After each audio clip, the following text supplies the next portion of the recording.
बिस्मिल्लाहिर्रहमानिर्रहीम जी, अस्सलाम वालेकुम। मैं हूँ मारिया अली, आप देख रहे हैं मेरा चैनल। आमना और डिलीवरी बॉय रईस 3 मुख्तलिफ प्लेसेस पे इकट्ठे थे। डिलीवरी बॉय हफ्ते में 3 दिन जो है वो आमना के घर मुलाकात के लिए आता था। आमना और उसकी देवरानी दोनों ही पार्सल मंगवाया करते थे, लेकिन रईस सिर्फ और सिर्फ आमना का पार्सल देने घर के अंदर जाया करता था। पुलिस ने जी safe city cameras, guest houses और जो इलाका है उसकी फुटेजेस जो है वो हासिल कर ली हैं। ठीक है, कोरियर कंपनी ने तमाम डेटा भी पुलिस के हवाले कर दिया है। आमना झूठी साबित हो चुकी है और जल्द झूठी साबित होने के बावजूद भी वो बाहर आ जाएगी। उसके जो मसले मसाइल हैं वो मैं आपको आगे चल के वीडियो में बताऊंगी कि वो क्यों बाहर आ जाएगी और कितनी जल्दी अब वो बाहर आने वाली है। तुम डिलीवरी बॉय को मार दो, मैं तुम्हें भी बख्श दूंगा, मैं तुम्हें बचा लूंगा। आमना और फरहान के बीच में जो है वो डील हुई है। किस तरह से जो है ये दरिंदे जो है दरिंदगी का खेल खेलते रहे, क्या इससे पहले भी इन्होंने इसी तरह से कत्ल गारतगिरी और लोगों को जो है इस्तेमाल करके फेंकने का काम जारी रखा हुआ। आज की वीडियो में इनको बेनकाब करेंगे।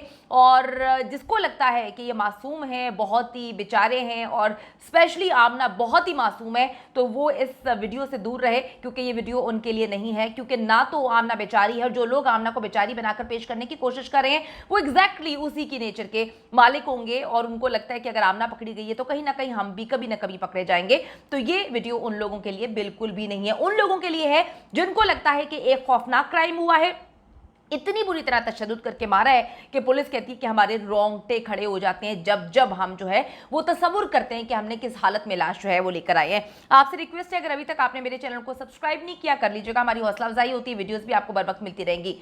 डिलीवरी बॉय रईस का केस जो कि लाहौर से शुरू हुआ और पूरी दुनिया में सब फैल चुका है और पूरी दुनिया में लोग ये नहीं कह रहे कि बेचारी आमना, जो नैरेटिव इन्होंने बिल्डअप करने की कोशिश की थी, बेचारी है, मुझे हरास करने की कोशिश करते हैं, मेरी बीवी को जो है हरास किया तो फिर हमने पकड़ के जो है गैरत के नाम पे कत्ल कर दिया, इनका ये नैरेटिव मुकम्मल तौर पे फ्लॉप हो चुका। इन्हीं जैसे लोग जिन औरतों को इस तरह की आदत हैं, उनके शोहर और वो जो है उनको नापसंद हो सकते हैं ये नैरेटिव कि जी इन दरिंदों को जो है वो कैफरे किरदार तक पहुंचाओ, लेकिन पूरी दुनिया आवाज उठा रही है कि इन दरिंदों को कैफरे किरदार तक पहुंचाना चाहिए।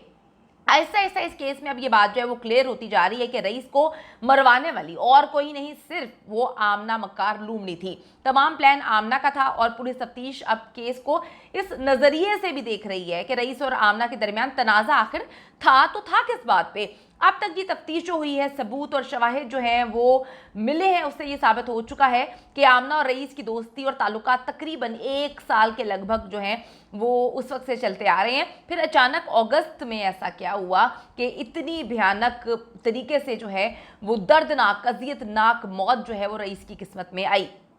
इतने अरसे से अफेयर चल रहा था और एक देखिए 5-6 मरले का घर है या 8 मरले का भी लगा लें, ये एक घर जो है उसके अंदर इतने सारे लोग रहते हैं, उसके बावजूद एक आदमी गैर मर्द इनके घर में कमरे तक आता है।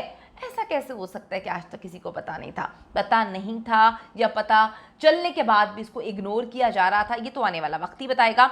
पुलिस को आमना और रईस के मिलने, उनके घूमने फिरने की वीडियोस जो हैं उसके सबूत भी पुलिस के हाथ लग चुके हैं। इसके साथ साथ जो कोरियर कंपनी है उन्होंने भी कंफर्म किया है कि रईस हफ्ते में एक पार्सल देने आमना के घर जरूर जाया करता था।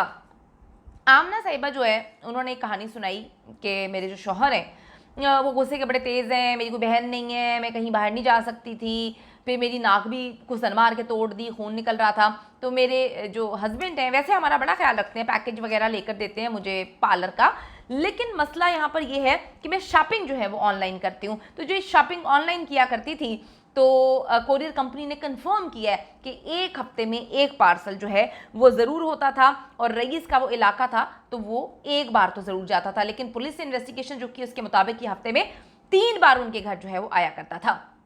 ज्यादातर ये पार्सल फरहान कैसर के नाम होता था और कभी कभी जो है फरहान के भाई के नाम भी होता था। लेकिन पुलिस के मुताबिक रईस आमना के घर हफ्ते में 5 दिन देखा गया है। 5 दिन, वाह क्या बात है।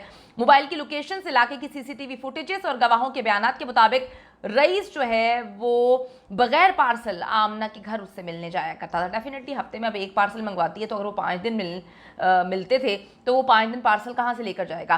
फरहान ने मोबाइल देखा, सुसर ने रईस को देखा या फिर आमना ने खुद से जो है वो कोई कहानी सुना दी, लेकिन नतीजा वही निकला जो आमना साहिबा चाहती थी, यानी कि रईस को दर्दनाक मौत दी जाती। शौहर फंस गया, यानी कि वो कत्ल में अंदर चला गया।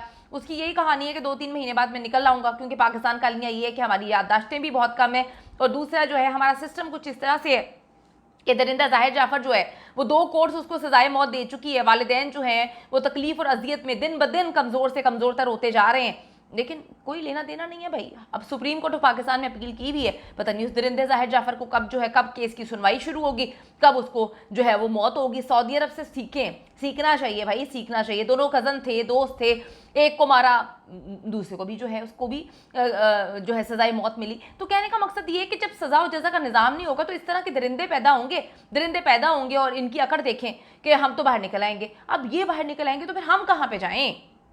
शेर जंगल से बाहर आ जाता है, ठीक है, तो फिर लोग कहाँ पे जाते हैं? तो अगर ये दरिंदे जो हैं वो जेल से बाहर निकल आएंगे तो फिर अवाम कहाँ पे जाएगी? ये तो किसी को भी कत्ल कर देंगे। अब जी रईस का जो पोस्टमार्टम है, हाय, उसे करने वाले डॉक्टर्स के मुताबिक वो कहते हैं कि हम मौत से पहले होने वाले तशद्दुद का सही से अंदाज़ा तो नहीं लगा सकते क्योंकि इन दरिंदों ने बॉडी को जला दिया है। बॉडी 90 to 95% जल गई है।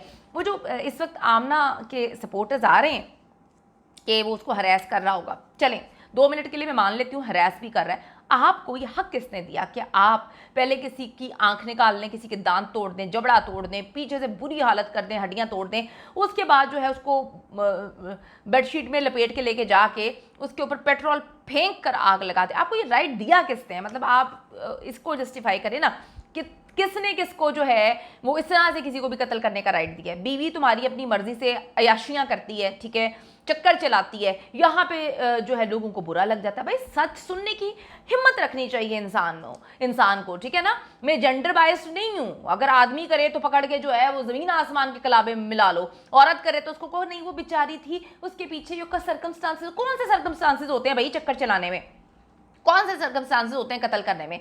Don't justify murderers. क्यों हम जस्टिफाई करें? मैं क्यों करूं जस्टिफाई मर्डरर्स को? आज मैं औरत होने के नाते जो है, एक औरत ने गुनाह कबीरा किया है भाई, उसने अपने 3 बच्चों का नहीं सोचा, उसने एक रिश्ते को नापाक कर दिया है, उसने एक इंसान के साथ फिजिकल रिलेशन बनाया हुआ था, उसके बाद उस आदमी को भी दर्दनाक मौत दी है। 1 साल से तो चक्कर चल रहा था ना, जब चक्कर चल रहा था इंसान को कुत्ते से भी मोहब्बत हो जाती है। मैं ऐसी औरत को किस तरह से जस्टिफाई करूं कि वो बेचारी, उसके कौन से ये मसले होंगे? कौन से मसले होंगे? ये मसला है, अल्लाह ने इस्लाम में जो है आपको जो है हक दी है, ठीक है, इस्लाम ने हक दिया, आप खुला ले लें। आपको इतने मसले हैं आपके शौहर से तो आप क्यों रह रही हैं उसके साथ रहते हुए आप मुंह मार रही हैं, ठीक है। मैं जस्टिफाई नहीं करती, मैं आपको फिर कह रही हूँ, मैं गलत को गलत और सही को सही कहने के लिए मैंने अपने सारे चैनल्स छोड़े हैं और मैं अपने यूट्यूब पे सिर्फ इसी वजह से काम कर रही हूँ कि मैं आज़ादी के साथ गलत को गलत कहूँ और सही को सही कहूँ। जिसको मसला है भाई वो ना देखे, आराम से। मैं तो ये बात बोल रही हूँ कि किसी को घर आके दावत तो नहीं दी जाती। अब जी दर्दनाक तरीके से इन्होंने जो मारा है ना, यकीन करें मेरी रूह काम चाहती है। डॉक्टर्स कहते हैं कि जी हम नहीं बता सकते, लेकिन इन्होंने मक्कारी के साथ बॉडी को जला दिया। हम जो अंदाज़ा लगा रहे हैं, हड्डियां टूटी हुई हैं, दांत मुकम्मल तौर पे टूटे हुए हैं, ठीक है। दांत टूटने से साबित होता है कि बहुत भयानक जो है, बहुत ही खौफनाक तशद्दुद किया गया है। शाम के भट्टियाँ, इस इलाके को, ठीक है, इन्होंने बहुत ज़्यादा इन्वेस्टिगेशन करके निकाला था। बड़ी रिसर्च है जनाब फरहान साहब की। शाम की भट्टियाँ पर जहाँ से रईस की जली हुई लाश मिली है, वहाँ पर पुलिस के मुताबिक हर तरफ खून ही खून है, यानी कि वहाँ पे लेके जाके भी इन्होंने उसको बहुत बुरी तरह मारा है, तशद्दुद किया गया है उस पर। रईस को जी सफाकियत के साथ इन्होंने कत्ल किया है, जिसकी मैं मजम्मत करती हूँ। मैं इंसान होने के नाते इंसानियत से गिरी हुई इस हरकत पर जो है वो शर्मसार हूँ, इसकी मजम्मत करती हूँ। हर इंसान जिसके पास दिल है वो इस तरह के कत्ल व गारतगिरी को सपोर्ट नहीं करता, इसकी मजम्मत करें। अच्छा जी, इन्होंने इंतकामी कार्रवाई ली है। बीवी को आप अपनी संभालते ना, बात है कि बीवी आपसे संभाली नहीं गई, उसके बाद आप लोगों को मारें, किस किस को मारेंगे? आपको अगर खून लग जाता है ना आपके मुंह पे तो वो फिर छूटता नहीं है। आज आप जेल के अंदर होंगे तो वो बाहर निकल आएगी, वो बाहर बहुत जल्दी, मुझे पता है, तो वो बाहर मुंह मारेगी तो आप क्या करेंगे? जेल तोड़ के आके उसके आशिकों को मारते फिरेंगे? कुछ खुदा का खौफ करें। इन्वेस्टिगेशन ऑफिसर के मुताबिक फरहान सिर्फ अपने सर पर कत्ल लेकर जो है वो आमना को बचाने की कोशिश कर रहा है, लेकिन असल सवाल ये है कि आमना रईस के साथ ऐसा क्या तनाज़ा दोनों को हुआ कि रईस को इतनी बेरहमी से कत्ल किया। बार बार उसको कहती थी इसके दोस्तों के मुताबिक कि तुमने शादी नहीं करनी है क्या? सिर्फ शादी करना, रईस का इससे जान छुड़ाना, इस वेम्पायर लूमड़ी औरत को इतना बुरा लगा कि इसने जो है अपने आप को दुनिया के सामने एक्सपोज भी किया, अपने मियाँ से उसको कत्ल भी करवाया। क्या वजूहात हो सकती हैं, पुलिस को इस पर इन्वेस्टिगेशन करनी चाहिए और इन जालिमों को कैफरे किरदार तक पहुंचाने के लिए आवाज उठाते रहे। वजीर आला पंजाब से अपील करती हूं मैं कि इन दरिंदों को कैफरे किरदार तक पहुंचाएं। आईजी साहब, अगर आपके पास थोड़ा सा टाइम है तो आप यहां पर भी देख लें। Chief justice of Pakistan, army chief of Pakistan, इन सबसे अपील करती हूं।